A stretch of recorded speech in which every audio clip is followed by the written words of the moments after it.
அனைத்து தமிழ் உறவுகளுக்கும் அன்பு வணக்கங்கள். நேற்றிலிருந்து நாடு முழுவதும் மிகவும் பரபரப்பாக பேசப்பட்டு கொண்டிருக்கின்ற செய்தி அப்படின்னா ஒன் நேஷன் ஒன் எலெக்ஷன், ஒரே நாடு ஒரே தேர்தல் அப்படிங்கிறது தான்.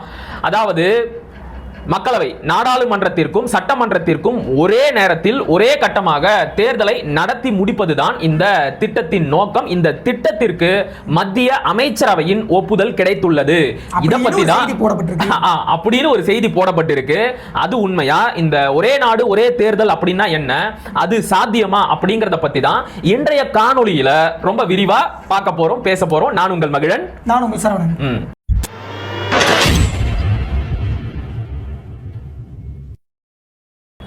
செய்தி என்ன அப்படிங்கறத நான் கொஞ்சம் விரிவா சொல்லிடுறேன். தொடக்கத்திலேயே சொன்ன மாதிரி ஒன் நேஷன் ஒன் எலெக்ஷன், ஒரே நாடு ஒரே தேர்தல். மக்களவை, நாடாளுமன்றத்திற்கும் சட்டமன்றத்திற்கும் ஒரே நேரத்தில் தேர்தல் நடத்தப்படும். இந்த தேர்தல் நடந்து முடிந்து 100 நாட்களுக்குள்ள, அடுத்த 100 நாட்களுக்குள்ள உள்ளாட்சி அமைப்புகளுக்கான தேர்தலை மாநில அரசுகள் நடத்தி கொள்ளலாம். ஏன் இந்த திட்டம் கொண்டு வரப்படுது அப்படின்னா, முக்கிய நோக்கமே பொருளாதாரத்தை மனதில் வைத்துதான். அதாவது அதிகமான பொருட்செலவும் பணச்செலவும் ஏற்படுது. இரண்டாவது, நிர்வாகத்தில் அதிகமான சீர்கேடுகள் ஏற்படுது. அதாவது ஒரு ஆண்டுல பல மாநிலங்கள்ல இடைத்தேர்தல், சட்டமன்ற தேர்தல் இதெல்லாம் நடக்குது இல்லையா? இதுக்காக தேசிய கட்சியை சேர்ந்த அமைச்சர்கள் எல்லோரும் தேர்தல் பரப்புரைக்கு போகும்போது அவங்களோட நிர்வாகம் பாதிக்கப்படுது. ஒவ்வொரு முறையும் இத்தனை தேர்தல்கள் நடக்கிறதுனால அதிகமான நிதி செலவாகுது. எடுத்துக்காட்டுக்கு 2019 நாடாளுமன்ற தேர்தலுக்கு மட்டும் 60,000 கோடி ரூபாய் செலவாயிருக்கு. இந்த 2024 நாடாளுமன்ற தேர்தலுக்கு கிட்டத்தட்ட 1 லட்சம் கோடிக்கு மேல செலவாயிருக்கு. இப்படி ஏன் பணத்தை தனித்தனியா செலவு பண்ணணும்? அது மட்டும் இல்லாம மக்களுக்கும் இது சிரமம் தானே.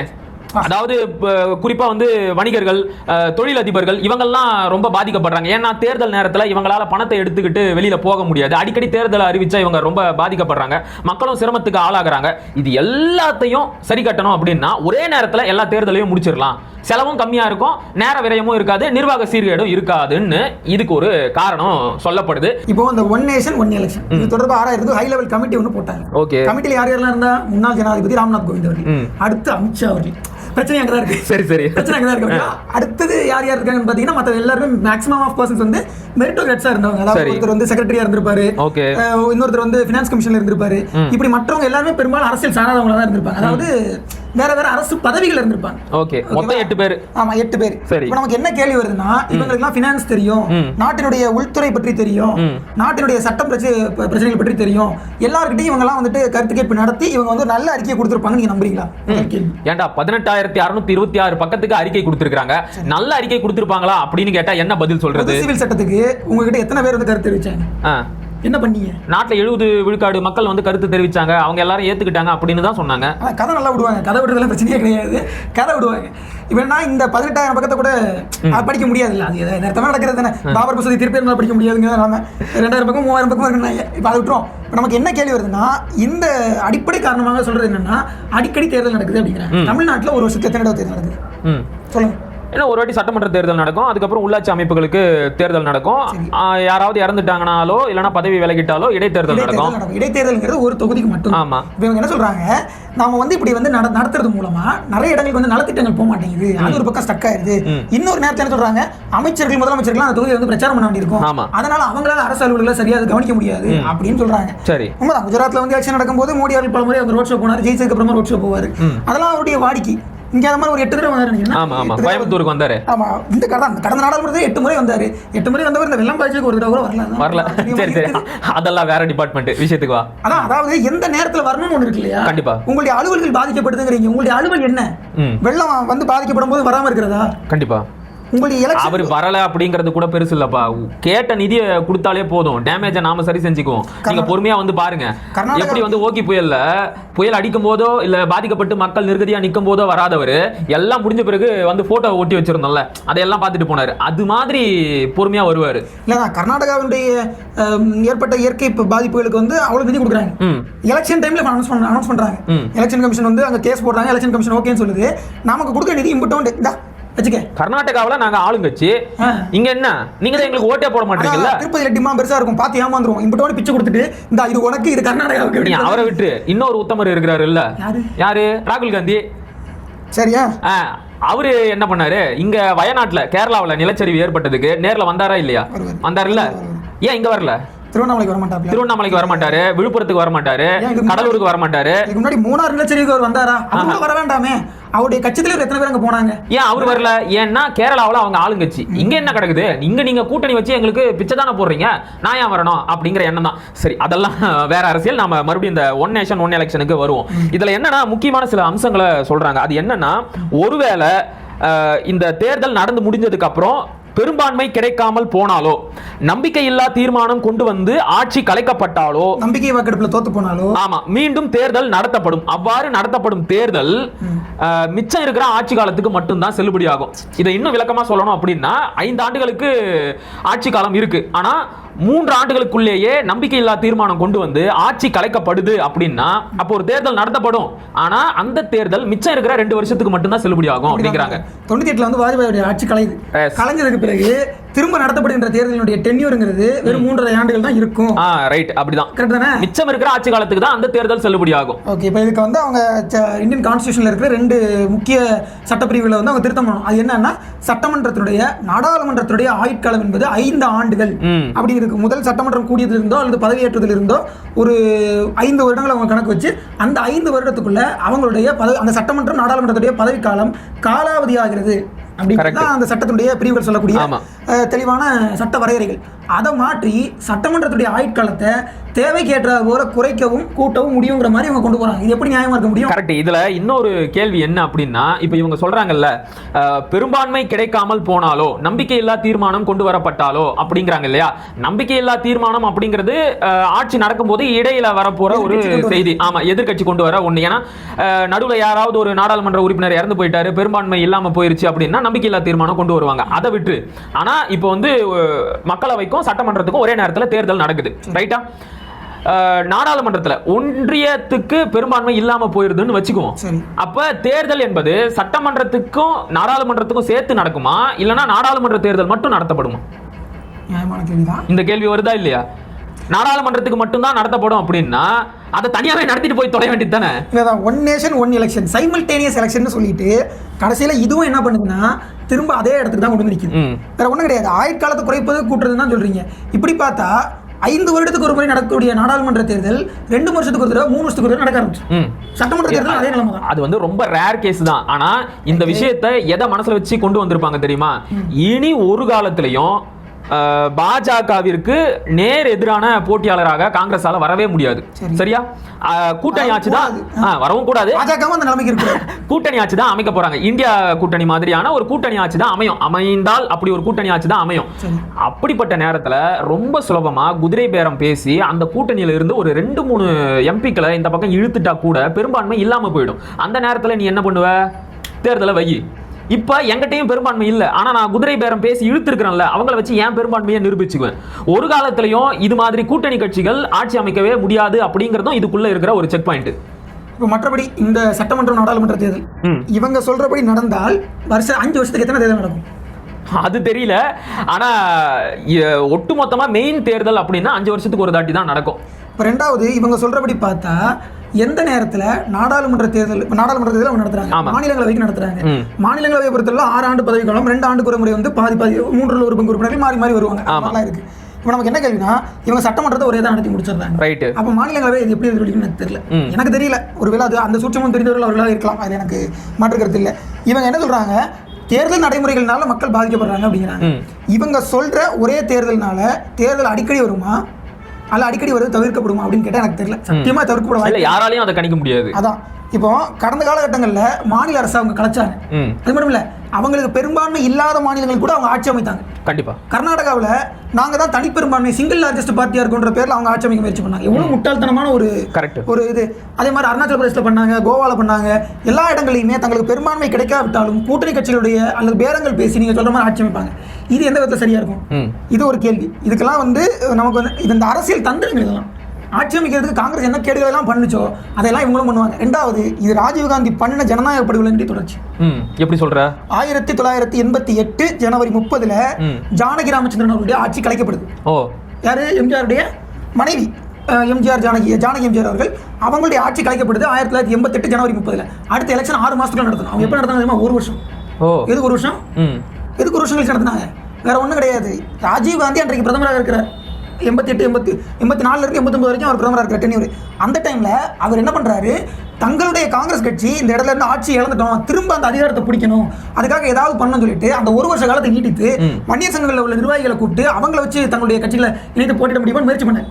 இது ஐயா ராமதாஸ் அவர்கள் அவருடைய சுக்கால் மிளகா சமூக நீதி புத்தகத்தில் பதிவு செஞ்சிருக்கிறாரு. மற்றொரு விடயம் என்னன்னா, இன்னைக்கு எப்படி இரட்டை இலையை வந்து பாஜக முடக்க முயற்சி பண்ணிச்சோ அதே வேலை அன்னைக்கு ராஜீவ் காந்தி பண்ணிருக்காரு.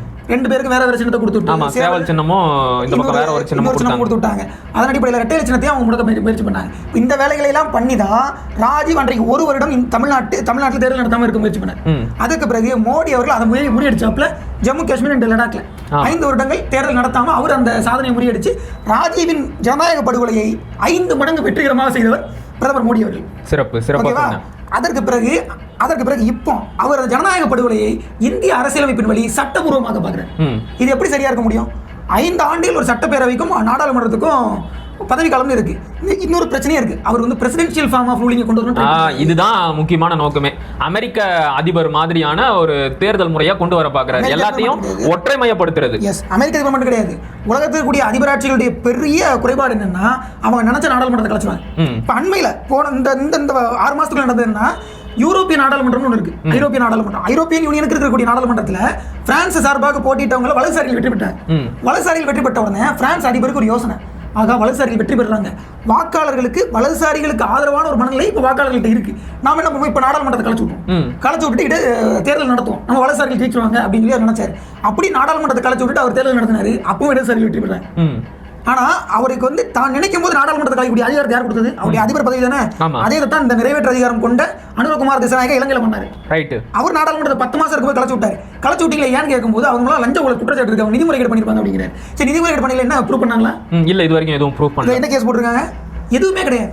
10 மாதங்கள் அந்த நாடாளுமன்றத்தின் ஆட்சி காலம் இருக்கும் போதும் கூட, அதனுடைய ஆட்காலம் இருக்கும்போது கூட அதை ஈஸியா கலைச்சு விட்டு நடத்தணும் அப்படிங்கிறத அதிபர்களால் பண்ண முடியும். அதுதான் இருக்கிறதுலே மோசமானது. அது இன்டைரக்டா கொண்டு வரது முதல் வழி இதுதான். தான் இன்டைரக்டாலாம் இல்ல, டைரக்டாவே அததான் ஐடியா பண்றாரு. நாங்கள் நினைக்கும் போது நாடாளுமன்றத்தையும் சட்டமன்றத்தையும் கலைப்பதற்கான முதல் திருத்தம் இது. நாம் நினைக்கிற மாதிரி ஆயுட்காலத்தை குறைப்பதற்கான திருத்தம் கிடையாது. அதை நான் வந்து சரியா சொன்னேன். இப்ப இது சாத்தியமா அப்படிங்கறத பத்தி கொஞ்சம் தீவிரமா ஆராயலாம்.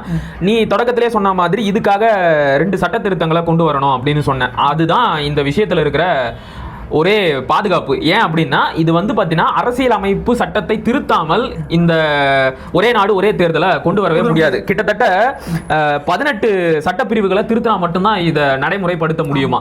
என்னென்ன சட்டப்பிரிவுகள் அப்படிங்கிறத மட்டும் நான் சுருக்கமாக சொல்றேன். திருத்தப்பட வேண்டிய சட்டப்பிரிவுகள் 83வது பிரிவு, அடுத்தது வந்து பார்த்தீங்கன்னா 85வது பிரிவு உட்பிரிவு 2B, அதன் பிறகு சட்டப்பிரிவு 174 உட்பிரிவு 2B, சட்டப்பிரிவு 356 மற்றும் சட்டப்பிரிவு 75 உட்பிரிவு 3. இது எல்லாத்தையும் விட ரொம்ப முக்கியமான சட்ட திருத்தம் எது அப்படின்னா, பீப்புள் ரெப்ரசன்டேஷன் ஆக்ட் 1951, மக்கள் பிரதிநிதித்துவ சட்டம் திருத்தப்படும். இந்த சட்டம் தான் ஒரு நாட்டில் எப்படி தேர்தல் நடத்தணும், எப்படி வேட்புமனு தாக்கல் செய்யணும், எந்த தேதியில் செய்யணும், எத்தனை நாளைக்குள்ள வாபஸ் வாங்கணும், வாக்காளர் பட்டியலை எப்படி தயாரிக்கணும், அதில் எப்படி திருத்தங்கள் செய்யணும் அப்படிங்கறது எல்லாம் சொல்றது இந்த மக்கள் பிரதிநிதித்துவ சட்டம் 1951 தான். இதுதான் வந்து தேர்ந்தெடுக்கப்படக்கூடிய அரசு எத்தனை ஆண்டு காலம் ஆட்சியில் இருக்கலாம் அப்படிங்கறதையும் சொல்லுது. இதையே இவங்க திருத்த பாக்குறாங்க. இது வந்து திருத்தி எப்பெல்லாம் வந்து நாடாளுமன்றத்துக்கு தேர்தல் நடக்குதோ அப்பெல்லாம் சட்டமன்றத்துக்கும் தேர்தல் நடக்கலாம் அப்படிங்கிற மாதிரி திருத்த பாக்குறாங்க. இல்லதான், இது வந்து தங்களுக்கு ஏற்றார் போல ஜனநாயகத்தை சட்டத்தின் ஆட்சியை வளைப்பதற்கான முதல் முயற்சி. சரியா சொன்னேன். இதுதான் சட்டத்தின் ஆட்சியை கெடுப்பதற்கான பெரும் கொடுங்கோன்மைத்தனம்னு சொல்லணும். கண்டிப்பா. இதுக்கு மேல அதை மோசடி அவங்க செய்யவே முடியாது. ரெண்டாவது, இந்த ஒன் நேஷன் ஒன் எலெக்ஷன்ங்கிறது எந்த விதத்திலும் யாருக்கும் நன்மை தராது. 5 வருடங்கள் வந்து ஆட்சி காலம். அந்த 5 வருட ஆட்சி காலத்தை நிறைவு செய்வதே இன்றைக்கு சில மாநில அரசுகளுக்கு பெரிய சவாலாக இருக்கு. சரியா சொன்னேன். சில இடங்களில் மக்களவைக்குமே பெரிய சவாலாக முடிஞ்சிருக்கு. ஐக்கிய குஜராத் வந்து முயற்சி பண்ணார், தோத்துட்டாரு. தேவகவுடா, சந்திரசேகர் ராவ், பிபிசி பலரும் மக்களவையில் தோத்து போயிருக்காங்க. சைமல்டேனியஸ் எலெக்ஷன் யாருக்கு உதவி இருக்கு? எத்தனை பேருக்கு உதவி இருக்கு? 1951 68 ஃபேஸா எலெக்ஷன் நடந்துச்சு. 68 ஃபேஸா 68 நடந்துச்சு. 68 கட்டங்களா நடந்துச்சு. 68 கட்டங்களா நடந்த தேர்தல் இப்போ எத்தனை கட்டமா நடந்துட்டு இருக்கு? அது கணக்கே எல்லாம் போயிட்டு இருக்கு. இப்போ 8 கட்டமா நடந்துட்டு இருக்கு இல்லையா? 8 கட்டமா நடந்துட்டு இருக்கிற தேர்தல் 8 கட்டத்தையே ஒரு கட்டமா நடத்த முடியல உங்களால. 68 கட்டத்துல 8 கட்டத்துல தான் வந்திருக்கீங்க. ஒரே நாடு ஒரே தேர்தல்ங்கிறது எத்தனை நாளைக்கு? எத்தனை பேலட் வைப்பீங்க, அதுதான் எத்தனை பேலட் வைப்பீங்க, எத்தனை ஓட்டிங் மிஷின் வந்து இருக்கு உங்ககிட்ட, அதெல்லாம் சரியா ஒர்க் ஆகுமா, அதுல என்னென்ன ஃப்ராடுத்தனம் நடக்கும், இதெல்லாம் வந்து அடுத்த கேள்வி. சரி, ஓகே. இது வந்து பாத்தீங்கன்னா நிறைவேற்றவே முடியாத ஒரு சட்ட திருத்தம் அப்படிங்கிறாங்க. ஏன் தெரியுமா? இப்ப நான் முன்னாடியே சொன்ன மாதிரி அரசியலமைப்பு சட்டத்திலையும் மக்கள் பிரதிநிதித்துவ சட்டத்திலையும் திருத்தம் கொண்டு வரணும் அப்படின்னா நாடாளுமன்றத்துல 3/2 பெரும்பான்மை வேணும்.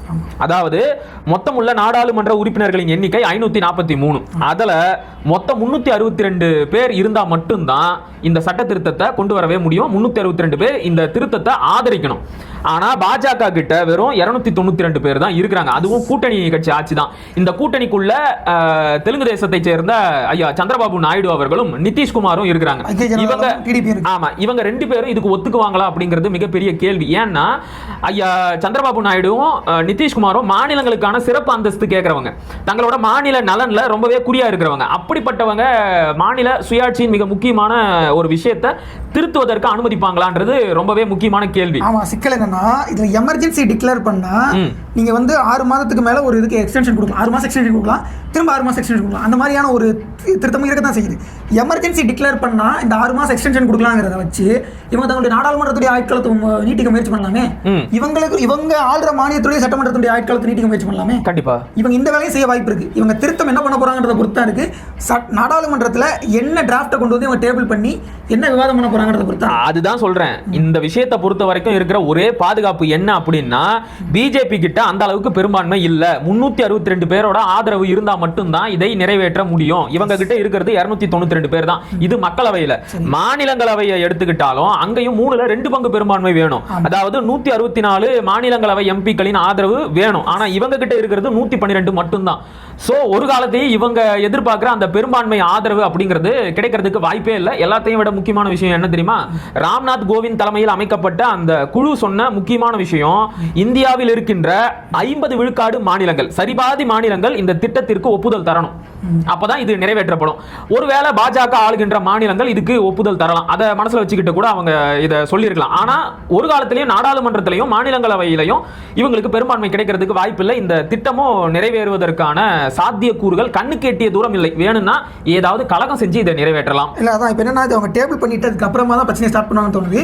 ஆனா இங்க உட்கார்ந்து 2 சேர் போட்டு ஒரு போன்ல கேமரா வச்சு பேசிட்டு இருக்க எங்களுக்கே அதனுடைய சாத்தியக்கூறுகள் தெரியும் போது நாடாளுமன்றத்தையும் சட்டமன்றத்திலையும் என்ன சொல்றது சட்டையை கிழிச்சிட்டு சண்டை போடுற கட்சிகளுக்கு தெரியாதா? தெரியும். அப்ப ஏன் இதை வந்து இவங்க வந்து கிளப்பி விட்டாங்க அப்படிங்கிற ஒரு கேள்வி இருக்கு. டைவர்ஷன். எஸ், மடைமாற்றம். அதாவது இந்த உயர்நிலை குழுவினுடைய அந்த அறிக்கையை மத்திய அமைச்சரவை ஒப்புதல் கொடுத்தது எப்பொழுது அப்படிங்கிற ஒரு கேள்வி இருக்கு. செப்டம்பர் மாசம், செப்டம்பர் 18ஆம் தேதி வந்து செப்டம்பர் 18ஆம் தேதியே இந்த வரைவுக்கு மத்திய அமைச்சரவை ஒப்புதல் கொடுத்துருச்சு. அதே செய்தியை நேற்றைக்கு மறுபடியும் வெளியிடுறாங்க. சேம் நியூஸ், ஒரே செய்தி மறுபடியும் நேற்றைக்கு வெளியாகுது. ஆனா சிக்கல் என்னன்னா செப்டம்பர் 18ஆம் தேதி அது அப்ரூவல் கொடுக்கப்பட்ட போது இந்திய அரசினுடைய செய்தி இணையதளமான பிரஸ் இன்ஃபர்மேஷன் பியூரோ பிப் அதுல வந்துட்டு அவங்க நியூஸை வெளியிடுறாங்க, இந்த மாதிரி கேபினட் அப்ரூவல் கொடுத்துருச்சு அப்படின்னு. ஒரு கேபினட் அப்ரூவலுக்கு வேலிடிட்டி பீரியட் எதுவும் இருக்கான்னு எனக்கு தெரியல. ஒருவேளை இருந்தா கூட அது 6 மாசமாவது இருக்கும். செப்டம்பர் மாசம் கொடுத்துருக்காங்க, டிசம்பர் மாசம் காலாவதியா இருக்காது. அந்த லாஜிக்கும் உங்களுக்கு புரியும். அப்படி பார்த்தா எந்த விதத்துல திரும்ப அப்ரூவல் கொடுக்குறாங்கன்னு எனக்கு தெரியல. செப்டம்பர் மாதம் கொடுத்த அப்ரூவல் டிசம்பருக்குள்ள காலாவதி ஆயிடுச்சு. டிசம்பருக்குள்ள திரும்பவும் அப்ரூவல் கொடுக்கல. இது வந்து பாத்தீங்கன்னா பிரஸ் இன்ஃபர்மேஷன் பியூரோல அபிஷியலா வெளியிடப்படவே இல்லை. நேற்றைக்கு இந்த செய்தியை வெளியிட்டது ANI, அதாவது ஆசியன் நியூஸ் இன்டர்நேஷனல் அப்படிங்கிற அந்த நியூஸ் ஏஜென்சி. அவங்க ஏற்கனவே ஆளும் அரசின் வாயாக மவுத் பீஸாக செயல்படுகிறார்கள் என்று ரூலிங் பார்ட்டி மவுத் பீஸ் அப்படின்னு ANI குற்றம் சுமத்தி இருக்கிறாங்க. அவங்க தான் இந்த செய்தியை கிளப்பி விட்டு இருக்காங்க. முக்கியமான விஷயம் என்னன்னா, நீங்க கேட்கலாம், ஏங்க இப்படி சொன்ன விக்கிபீடியா மேல தான் அவங்க வந்து கோர்ட்ல கேஸ் போட்டாங்களே அப்படின்னு. அதாவது அந்த இன்ஃபர்மேஷனை ப்ரொவைட் பண்ணது தான் வந்துட்டு விக்கிபீடியாவை தவிர்த்து அந்த இன்ஃபர்மேஷனை சொன்னது யூரோப் யூனியன் டிஸ்இன்ஃபோ லேப்ங்கிற ஒரு ஃபேக்ட் செக்கிங் இணையதளம். அதாவது சுருக்கமா நம்முடைய உறவுகளுக்கு புரியுற மாதிரி நகைச்சுவையா சொல்லணும் அப்படின்னா, இந்த 23ஆம் புலிகேசியில ஒரு நகைச்சுவை வரும் தெரியுமா? புதிய செய்தியை கொண்டு வருவாய் என்றால் இறந்து புதைந்த செய்தியையா கொண்டு வருகிறாய் அப்படின்னு ஒட்டனை போட்டு மிதிப்பார்ல, அது மாதிரி செப்டம்பர் மாசமே வந்த செய்தி. இந்த திட்டத்துக்கு மத்திய அமைச்சரவை ஒப்புதல் கொடுத்து விட்டது. அதே செய்தி எதுக்காக நேற்றைக்கு வெளியாகணும்? எதுக்காக அப்படின்னா, அதானி தொடர்பான செய்தி வந்து நாடாளுமன்றத்துல ரொம்பவும் பரபரப்பா பேசப்பட்டுக்கிட்டு இருக்கு. மக்கள் எல்லோரும் அது தொடர்பா கேள்வி கேட்கறாங்க. அதுல இருந்து மக்களோட கவனத்தை திசை திருப்பணும்ல, அதுக்காக இது கொண்டு வரப்பட்டு இருக்கலாம் அப்படின்னு ஒரு சந்தேகமும் வருது. அது மட்டும் இல்லாம வந்துட்டு நாடாளுமன்றத்தில் மாநிலங்களவையினுடைய அவைத்தலைவர் துணை குடியரசுத் தலைவர் ஜெகதீப் தன்கருக்கு எதிராக ஒரு தீர்மானம். திருப்பி சொல்லு. நாடாளுமன்றத்துல மாநிலங்களவை இல்லப்பா அவரோட பேரு ஜெகதீப் தன்கர். ஜெகதீப் தன்கரா? சொல்லு. அதான் நாடாளுமன்றத்துல மாநிலங்களவையினுடைய அவைத்தலைவர் துணை குடியரசுத் தலைவர் ஜெகதீப் தன்கர் அவர்களுக்கு எதிரான ஒரு தீர்மானம் கொண்டு வரப்பட்டது. அது ஒரு பக்கம் பேசுபொருளாக இருந்தது, மற்றொரு பக்கம் அதானியினுடைய பிரச்சனை. இது எல்லாத்தையும் மடைமாற்றுவதற்கு பாஜக, காங்கிரஸ், திமுக, இன்னவரை இதர கட்சிகள் எல்லாம் சேர்ந்து இந்த வேலையை பார்த்துருக்காங்கன்னு சந்தேகம் வருது. ஏன்னா இந்த ஊழல்ல, அதாவது இந்த முறைகேட்டில் சம்பந்தப்பட்டது வெறும் அதானி மட்டும் கிடையாது. திமுக, பாஜக, காங்கிரஸ் இருக்கிற எல்லா ஸ்டேட் அண்ட் சென்ட்ரல் கவர்மெண்ட்ல இருக்கக்கூடிய பார்ட்டிஸும் இதில் சம்பந்தப்பட்டிருக்காங்க. எல்லாரும் கூட்டு களவாணிகளாக மாறி இந்த விஷயத்தை மடைமாற்றம் செய்ய முயற்சிக்கிறாங்களோ அப்படின்னு தோணுது. எஸ். இப்போ என்னன்னா மகாராஷ்டிராவுடைய தேர்தல், அது தேர்தல் நடப்பதற்கு ஒரு நாள் முன்னாடி அதானி மீதான குற்றச்சாட்டு வந்து வெளியே வந்திருந்தா கூட அது மகாராஷ்டிரா எலெக்ஷனுடைய ரிசல்ட்டையே மாத்திருக்கும். தேர்தல் ரிசல்ட்டே கூட தலைகீழா புரட்டி போட்டுறதுக்கான வாய்ப்புகள் இருக்குது. ஏன்னா மும்பை பங்குச்சந்தையில் இவ்வளவு பெரிய ஒரு முறைகேடு வந்து நடந்திருக்கு அப்படின்னு தெரிஞ்சிருச்சுன்னா மும்பை பங்குச்சந்தை பெரிய அளவில் ஒரு வீழ்ச்சி ஆகும். அந்த வீழ்ச்சியை சந்திச்சதுக்கு பிறகு அங்க இருக்கக்கூடிய மக்கள்கிட்ட ஒரு பெரிய மனமாற்றம் இருக்கும், பெரிய பொருளாதார நெருக்கடி உருவாகும். அதுக்கு காரணம் யாருங்கிறது அவங்களுக்கு புரிஞ்சிருக்கும். ஸோ இந்த நிலைமையை ஏதோ ஒரு விதத்தில் ஒரு நல் வாய்ப்பு அவருக்கு கிடைச்சிச்சு, ஒரு நல்ல அதிர்ஷ்டம். அது அதானியும் மகாராஷ்டிரா எலெக்ஷனும் தப்பிச்சுக்கிச்சு. ஆனா மாட்டிக்கிட்டது மக்கள், அதுதான் பிரச்சனையா இருக்கு. ஆமா, இதுல இன்னொரு பார்வையும் முன்வைக்கப்படுது. அது என்ன அப்படின்னா, இப்ப செப்டம்பர் மாசமே மத்திய அமைச்சரவை இந்த திட்டத்துக்கு ஒப்புதல் கொடுத்திருந்தாலும் வரப்போற குளிர்கால கூட்டத்தொடர்ல இது தொடர்பான விவாதங்கள் நடத்தப்படும் அப்படிங்கிற செய்தியும் அன்னைக்கு வெளியாச்சு. நடத்தப்படலாம். ஆமா, அதாவது இது வரைக்கும் டேபிள் பண்ணப்படல. இந்த குளிர்கால கூட்டத்தொடர்ல இது தொடர்பா விவாதம் நடத்தப்படும் அப்படின்னு டேபிள் பண்ணிருக்காங்களா? பட்டியல் இருக்கா? தொடங்குறதுக்கு முன்னாடி இது வரலாம் அப்படின்னு தான் சொன்னாங்களே தவிர்த்து உறுதியா சொல்லல. ஒருவேளை அந்த செய்தியை போடுறதுக்கு தான் மாத்தி போட்டுட்டாங்களோ அப்படின்னு கூட தோணுது. ஆனா அப்படி ஒரு எந்த தெளிவான செய்தியும் வரவே இல்லையே. திரும்ப மீடியால என்ன நியூஸ் போட்டுருந்தாங்கன்னா மத்திய அமைச்சரவை ஒப்புதல் போட்டு எல்லா மீடியாவுக்கும் நல்லா தெரியும். 3 மாசத்துக்கு முன்னாடி நாம தான் இந்த நியூஸை போட்டோம். அப்பவே மத்திய அமைச்சரவை ஒப்புதல். அதுலயோ விகடன் பண்ண கொடுமை என்ன தெரியுமா சரவணா? செப்டம்பர் மாசம் ஒன் நேஷன் ஒன் எலெக்ஷன், அமைச்சரவை ஒப்புதல், அடுத்து என்ன, ஒரே நாடு ஒரே தேர்தல் சாத்தியமா? இந்த தலைப்பே அமைச்சரவை ஒப்புதல் தான். தலைப்பு இது வந்து செப்டம்பர் மாசம் 19ஆம் தேதி 2024 வந்தது. அமைச்சரவை ஒப்புதல்னு அப்பயே விகடன்ல நியூஸ் வந்துருச்சு. இப்ப நேற்றைக்கு ஒன் நேஷன் ஒன் எலெக்ஷன், அமைச்சரவை ஒப்புதல், அடுத்து என்ன, ஒரே நாடு ஒரே தேர்தல் சாத்தியமா? இது நேத்து வந்த செய்தி. டாபிக் போடுறதுக்கு தெரிய வேண்டாமா? இப்படி ஏற்கனவே ஒரு டாபிக் போடுறோம். என்னடா இது ஒரே செய்தியை ரிப்பீட்டடா போட்டுங்கறீங்க? என்னன்னா கண்டென்ட் மட்டும் கொஞ்சம் மாறி இருக்கு. கண்டென்ட் அது கூட இல்ல. ஸ்டாலின் உதயநிதி உள்ள திருச்சி விட்டு அப்ப பேசின ஆளுங்களுடைய ஸ்டேட்மென்ட் அப்படியே ஸ்டேட்மென்ட்ட போட்டு ஸ்டாலின் உதயநிதி படத்தையும் மம்தா பானர்ஜி படத்தையும் சேர்த்து இருக்காங்க. இப்பதான் புரியுது ஊடகவியலாளர்கள்ட்ட எந்த அளவுக்கு செய்தியாளர் தன்மை வந்து நேர்மையா இருக்கு அப்படிங்கிறது தெரியுது. இறுதியா வந்து இந்த திட்டம் தொடர்பாக பாஜக முன்வைக்கின்ற சில கேள்விகளுக்கும் விமர்சனங்களுக்கும் நாம பதில் சொல்லி ஆக வேண்டியது இருக்கு. அவங்க என்ன சொல்றாங்கன்னா, இப்படியெல்லாம் மக்கள் பணம் வீணாகுது, அதெல்லாம் உங்களுக்கு தெரியலையா? நாம் அதையெல்லாம் கட்டுப்படுத்தணும் தானே, இது நல்ல விஷயம் தானே அப்படிங்கிறாங்க. நான் என்ன கேட்குறேன்னா, மோடி அவர்கள் ஆட்சிக்கு வந்த காலம் தொட்டு கார்பரேட்டுகளுக்கு எவ்வளவு வரிச்சலுகை கொடுத்துருக்கிறாரு? பிசினஸ் டுடே அப்படிங்கிற இதழில் காங்கிரஸ் தலைவரான ஜெய்ராம் ரமேஷ் சொன்ன ஒரு செய்தி வெளியாகிருக்கு. 2 லட்சம் கோடி வரிச்சலுகை கார்பரேட்டுகளுக்கு கொடுக்கப்பட்டிருக்கு. அள்ளி கொடுத்துருக்கீங்க. அதெல்லாம் உங்களுக்கு வீணா போற பணமா தெரியலையா? இன்னைக்கு வந்து 48 லட்சம் கோடி ரூபாய் இந்தியாவுடைய பட்ஜெட். ஆமா, அதுல இவங்க சொல்ற அமௌண்ட் எவ்வளவு வரப்போகுது? 60,000 கோடியில இருந்து 1 லட்சம் கோடிங்கிறாங்க. எவ்வளவு, எத்தனை விழுக்காடு அது? எனக்கு சரியா தெரியல. 2-3 விழுக்காடுக்குள்ள தான் இருக்கும். அதுதான் அதோட அமௌண்ட். அப்ப நான் சொல்றேன்னா, நீங்க வந்து 48 லட்சம் கோடி ரூபாய்க்கு பட்ஜெட் போடக்கூடிய ஒரு நாடு 1 லட்சம் கோடி ரூபாய் கூட எலெக்ஷனுக்கு ஒதுக்க மாட்டேன்னா இது எப்படிப்பட்ட மோசமான தன்மை? நீண்ட நாட்களா நம்ம பாதுகாப்புக்கு பணம்னு சொல்லிட்டு பாதுகாப்புத்துறைக்கு செலவழிச்சு ராணுவத்துல இருந்து ஆயுதங்களாம் வாங்கி குவிக்கிறோமே தவிர்த்து நாட்டுல வறுமையில வாழக்கூடிய மக்களுக்கு நாம சரியான நலத்திட்டங்களை கொண்டு போய் சேர்ப்பதில்லை. பசி குறியீட்டுல இன்னும் மோசமான இடத்துல இருக்கிறோன்னு, பட்டினி குறியீட்டுல மோசமான இடத்துல இருக்கிறோன்னு பல முறை உலக பொருளாதார மன்றமும் WHO சொல்லிருச்சு. நாம திரும்ப அதை என்ன பண்றோம்? வேற என்ன மாற்றம் பண்ணிட்டோம்? இது தொடர்பா தமிழ்நாடு காங்கிரஸ் கமிட்டியின் தலைவரான செல்வ பெருந்தகை முன்வைத்த ஒரு குற்றச்சாட்டை நான் சொல்லலாம்னு இருக்கிறேன். கார்பரேட்டுகளுக்கு அளிக்கப்பட்ட வரிச்சலுகை 2023 நிலவரப்படி ரூபாய் 8.22 லட்சம் கோடி, 8.25 லட்சம் கோடி ரூபாய் கார்பரேட்டுகளுக்கு வரிச்சலுகை கொடுத்திருக்கிறாரு ஐயா மோடி அவர்கள். இந்த பணத்தை எல்லாம் என்ன சொல்றது, என்ன செய்யறது? கொரோனா காலகட்டங்கள்ல இந்தியாவில் இருக்கக்கூடிய பெரிய பணக்காரர்கள்ட்டெல்லாம் வெல்த் டாக்ஸ் போட்டு இவ்வளவு அமௌண்ட் வாங்கினா நம்மளால ஒரு நிதியை திரட்டிட முடியும் அப்படின்னு சொன்ன அதிகாரிகளை ஐயா என்ன பண்ணாரு? மோடி என்ன பண்ணாரு அப்படின்னு ஒரு கேள்வி நீங்க தேடி பாத்தீங்கன்னா உங்களுக்கே கிடைக்கும். தோழர் தாமஸ் ஐசக் அப்படிங்கிற ஒரு பொருளாதார ஆய்வாளர் சொல்லியிருக்கிறாரு, பெரு நிறுவன வரி ரூபாய் 6.6 லட்சம் கோடியில் இருந்து 2018-19 நிதியாண்டில் 5.5 லட்சம் கோடியாக குறைந்துள்ளது. அதாவது அவங்க கொடுக்க வேண்டிய வரி பணம் வந்து 6.6 லட்சம் கோடியில இருந்து 5.5 குறைஞ்சிருக்கு. இதுவே அடுத்த ஆண்டு 2020-21 4.5 லட்சம் கோடியா குறைஞ்சிருச்சு. அதாவது ஆண்டாண்டுக்கு 1% குறைச்சிக்கிட்டே வராங்க. கார்பரேட்டுகளுக்கு வரிச்சலுகை கொடுத்துக்கிட்டே பண்ணிக்கிட்டே இருக்கிறாரு. இதெல்லாம் பண விரயமா தெரியலையா? சரி, இதை கூட விட்டுறலாம். இவரோட ஒரு நாள் விளம்பர செலவு எவ்வளவு தெரியுமா மோடியோடது? 1.95 கோடி, அதாவது 2 கோடி ரூபாய் ஒரு நாளைக்கு இவரோட விளம்பர செலவு. ஒட்டு மொத்தமா இவர் வந்து பாத்தீங்கன்னா விளம்பரத்துக்கு மட்டுமே 4000 கோடி செலவு பண்ணியிருக்கிறாரு. இப்போ இதெல்லாம் பண விரயமா தெரியலையா? அதாவது பண விரயத்தை கட்டுப்படுத்தணும்னு நினைச்சாங்கன்னா தேவையற்ற செலவுகளை குறைக்கணுமே தவிர்த்துட்டு ஜனநாயகத்தின் உயிரான தேர்தல் முறைமையை கொள்றதுங்கிறது கொஞ்சம் கூட 4000 கோடிக்கா சார் விளம்பரம் பண்ணுவீங்க? என்னன்னா நிறைய பேர் என்ன சொல்றாங்க, சட்டமன்ற தேர்தலையும் நாடாளுமன்ற தேர்தலையும் முன்னா நடத்தினா அதன் மூலமாக மக்களுக்கு நாடாளுமன்ற தேர்தல் சார்பான பிரச்சனைகள் வந்து முதன்மையா தெரியும், சட்டமன்றத்துடைய பிரச்சனைகள் 2ஆம் பட்சமா போயிடும் அப்படின்னு நினைப்பாங்கன்றா. இது உண்மைதான், இது எனக்குமே மாற்றுக்கிறது கிடையாது. கடந்த நாடாளுமன்றத்தோடு வந்து சட்டமன்ற தேர்தல் நடந்துச்சு. சட்டமன்ற தேர்தலில் பெரும்பாலான இடங்கள்ல யார் வெற்றி பெற்றான்னு பாத்தீங்கன்னா பாஜக கூட்டணி வெற்றி பெற்றாங்க. சரி, ஒடிசால அவங்க தான், ஆந்திரால அவங்க தான், அதுக்கப்புறமா இன்னொரு ஸ்டேட் அருணாச்சல பிரதேசத்துலையும் மிசோரத்தில் நடத்தினாங்க நினைக்கிறேன். அங்கேயுமே பெரிய அளவில் உங்களுக்கு கிடைச்சிருச்சு. நான் என்ன கேட்குறேன்னா, இந்த மாதிரியான மாநிலங்கள் எல்லாத்தையுமே பாஜக வந்து வெற்றி பெறுவதற்கான காரணம் என்ன? அந்த நாடாளுமன்ற தேர்தலோட சேர்த்து நடத்தும் போது இங்கே பாருங்களேன், சட்டமன்ற தேர்தலோட அவங்க நடத்தியிருக்காங்க. சரி, இப்போ மகாராஷ்டிரா தேர்தல் போன 2 வாரத்துக்கு முன்னாடி நடத்த முடிஞ்சது இல்லையா? அந்த மகாராஷ்டிரா தேர்தலில் நான்டேட் அப்படிங்கிற ஒரு தொகுதி, மக்களவை தொகுதி. இந்த மக்களவை தொகுதியில் ஒருத்தர் ஏற்கனவே எம்பியா இருந்தார். அவர் பேர் வந்துட்டு வசந்தராவ் சவான். அவர் இறந்துட்டார். அவர் 2024 மக்களவை தேர்தலில், கடந்த மக்களவை தேர்தலில் அவர் வந்து 59,442 ஓட்டு மார்ஜினில் ஜெயிச்சார்.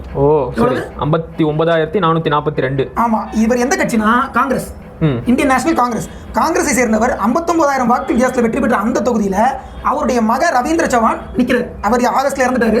அவருடைய மகன் ரவீந்திர சவான் பை எலெக்ஷன் நிப்பாட்டாங்க. அந்த பை எலெக்ஷன் ஏதோ நடக்குது, மகாராஷ்டிரா சட்டமன்ற தேர்தலோட சேர்த்து நடக்குது. அதுல வெறும் 1457 ஓட்டுல தான் அவர் ஜெயிச்சார். மகன் அப்படிங்கறதுனால கூட குறைஞ்சிருக்கலாம் இல்லையா? தனிமனித செல்வாக்குனால அந்த வாக்குகள் குறைஞ்சிருக்கும். மற்றபடி வந்து நீங்க சொல்ற மாதிரி கொஞ்சம் மார்ஜின்ல ஓட்டு அவங்க காங்கிரஸ் கட்சியுடைய ஓட்டுல அவங்க ஜெயிச்சிட்டாங்க அப்படின்னு நீங்க நினைக்கலாம். ஆனா அதே தொகுதியில 6 சட்டமன்ற தொகுதி இருக்கு.